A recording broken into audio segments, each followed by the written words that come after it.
Hi friends, welcome back to my YouTube channel. ನಾನು ಕವನ. ಇವತ್ತು ಶುಕ್ರವಾರ ಬೆಳಿಗ್ಗೆ ಬೇಗನೆ ಎದ್ದು ಯೋಗ ಶುರು ಮಾಡಿಕೊಂಡೆ. ಈಗಿನ ಬ್ಯುಸಿ ಲೈಫಲ್ಲಿ ನಮಗೋಸ್ಕರ ನಾವು ಟೈಮ್ ಕೊಡೋದೇ ಕಷ್ಟ ಆಗಿಬಿಟ್ಟಿದೆ. ಆದರೂ ನಮಗೋಸ್ಕರ ನಾವು ಟೈಮ್ ಕೊಡಲೇಬೇಕಾಗುತ್ತೆ. ಇನ್ನು ಯೋಗ ಮಾಡೋದ್ರಿಂದ ನಮ್ಮನ್ನು ನಾವು ಬ್ಯಾಲೆನ್ಸ್ಡಾಗಿ ಇಟ್ಕೋಬೋದು, ಹೆಲ್ದಿಯಾಗಿರ್ಬೋದು. ಅದರ ಜೊತೆಗೆ ಸ್ಟ್ರೆಸ್ ಫ್ರೀ ಆಗಿರೋಕ್ಕೂ ಸಹ ಸಹಾಯ ಮಾಡುತ್ತೆ. ಇನ್ನು ನಾನು ಯೋಗ ಮಾಡೋಕ್ಕೆ ಸ್ಟಾರ್ಟ್ ಮಾಡಿ 6 ವರ್ಷ ಆಗಿದೆ. ನನಗಂತೂ ತುಂಬಾ ಯೂಸ್ಫುಲ್ ಆಗಿದೆ. ಇನ್ನು ತುಂಬಾ ದಿನ ಆಗಿತ್ತು ದೇವಸ್ಥಾನಕ್ಕೆ ಹೋಗಿ. ಹಾಗಾಗಿ ಮನೆ ಕೆಲಸ ಎಲ್ಲ ಬೇಗ ಬೇಗ ಮುಗಿಸ್ಕೊಂಡು ದೇವಸ್ಥಾನಕ್ಕೆ ಬಂದ್ವಿ. ಇನ್ನು ನಾನು ಬರೋಷ್ಟರಲ್ಲಿ 12 ಗಂಟೆ ಹತ್ತತ್ರ ಆಗಿಬಿಟ್ಟಿತ್ತು. ಎಲ್ಲೋ ದರ್ಶನ ಸಿಗಲ್ವೇನೋ ಅಂತ ಅಂದ್ಕೊಂಡಿದ್ದೆ. ಆದರೆ ದರ್ಶನ ತುಂಬಾ ನೀಟಾಗಿ ಆಯಿತು. ಫ್ರೆಂಡ್ಸ್, ಇನ್ನು ಎಷ್ಟೇ ಸ್ಟ್ರೆಸ್ ಆಗಿದ್ದರೂ ದೇವಸ್ಥಾನಕ್ಕೆ ಬಂದಿದ ತಕ್ಷಣ ಏನೋ ಒಂಥರ ನೆಮ್ಮದಿ ಅನಿಸುತ್ತೆ. ಫ್ರೆಂಡ್ಸ್, ಈ ದೇವಸ್ಥಾನದ ಹೆಸರು ಶ್ರೀಪಾಡಿ ಗುತ್ತಪ್ಪ. ಇದು ಇರೋದು ಕೊಡಗಲ್ಲಿ. ತುಂಬಾ ಚೆನ್ನಾಗಿದೆ ದೇವಸ್ಥಾನ. ಇನ್ನು ಮಧ್ಯಾಹ್ನಕ್ಕೆ ಊಟ ದೇವಸ್ಥಾನದಲ್ಲೇ ಮಾಡಿದ್ವಿ.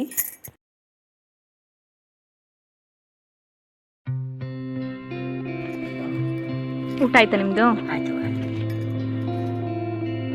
ನಂದು ಇವಾಗ ಆಯಿತು. ಇನ್ನು ನಮ್ಮ ಹಿಂದೂ ಸಂಸ್ಕೃತಿಯಲ್ಲಿ ಬಳೆ ಅಂದರೆ ಯಾವ ಹೆಣ್ಮಕ್ಳಿಗೆ ತಾನೇ ಇಷ್ಟ ಇಲ್ಲ ಹೇಳಿ.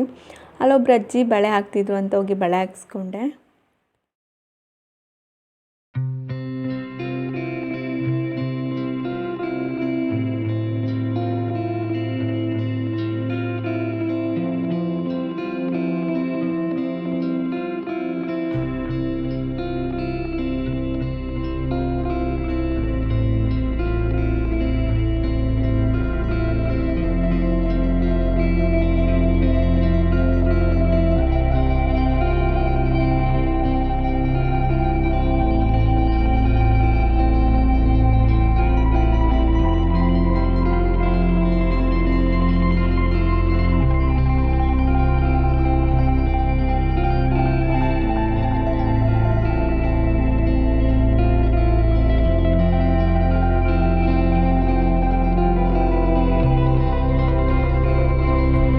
ಇನ್ನು ನಾನು ಮನೆಗೆ ಹೋಗೋಷ್ಟರಲ್ಲಿ 2 ಗಂಟೆ ಆಗಿತ್ತು. ಫ್ರೆಂಡ್ಸ್, ಇನ್ನು ಈವ್ನಿಂಗ್ ನಾನು ಮತ್ತು ನಮ್ಮ ಅಮ್ಮ ಫರ್ನಿಚರ್ ನೋಡೋಣ ಅಂತ ಮನೆ ಹತ್ತಿರ ಇರೋ ಫರ್ನಿಚರ್ ಶಾಪ್ಗೆ ಹೋದ್ವಿ.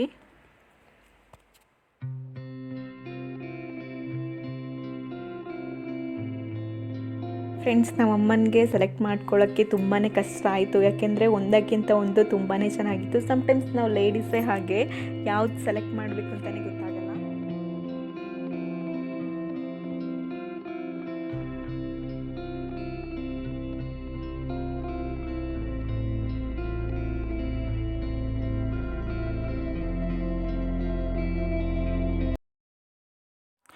ಫೈನಲಿ ನಾವು ಸೆಲೆಕ್ಟ್ ಮಾಡಿದ ಫರ್ನಿಚರ್ ನೀವು ನೋಡ್ಬೋದು.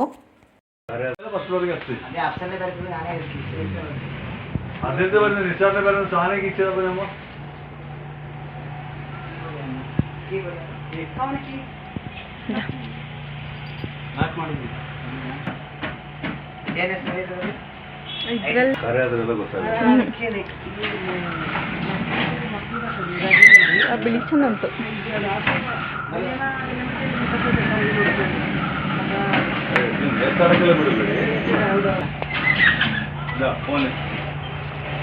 ಈ ಕಡೆ ಕರೆಯಾಗುಂಟಾ ನೋಡೋಣ. ಕರೆನ ಈಗ ಕಮ್ಮಿ ಆಗಿದೆ. ಸ್ಟಾರ್ಟಿಂಗ್ ಎಲ್ಲ ಬರುತ್ತೆ 3,000 ಸಿಲ್ಲರೆ ಅದಕ್ಕೆ. ಅದಕ್ಕೇನು 3,000 ಇಲ್ಲ, ಸ್ಟಾರ್ಟಿಂಗ್ ಅಷ್ಟು ಅಲ್ಲ.